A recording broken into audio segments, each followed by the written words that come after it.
Mint green style নাকি হে প্রতারণা? রং বদলালে কি আসলেও রাইডারদের মন জয় করা সম্ভব?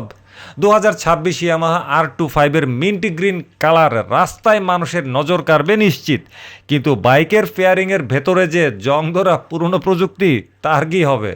যেখানে প্রতিযোগীরা রাইডিং মোড আর স্মার্ট কানেক্টিভিটিতে অনেক এগিয়ে গেছে, সেখানে ইয়ামাহা এখনও শুধু কালার প্যালেট নিয়ে বসে আছে। ইঞ্জিনে যখন জং ধরে তখন রং দিয়ে কিন্তু তা ঢাকা যায় না। ইয়ামাহা কি ঠিক সে পথেই হাঁটছে? 12,000 আরপিএম পর্যন্ত স্মুথলি চলার ক্ষমতা থাকলেও ফিচার আর ইলেকট্রনিক্সের দিক থেকে এই বাইকটি বর্তমানে এক দৈন্য দশার নামান্তর। আমাদের দেশের প্রেক্ষাপটে সিসি লিমিট বাড়লেও কোম্পানিগুলোর মানসিকতা কিন্তু বদলায় নাই। তারা এখনও আমাদেরকে সিঙ্গেল সিলিন্ডার আর নতুন নতুন গ্রাফিক্সের গোলক ধাঁধায় আটকে রাখতে চায়।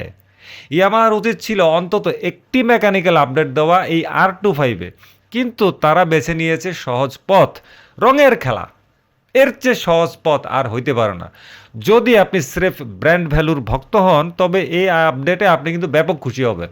কিন্তু পারফরমেন্স আর আধুনিক ফিচারের খোঁজ করলে এই 2026 ইয়ামাহা R25 আপনাকে হতাশ করবেই।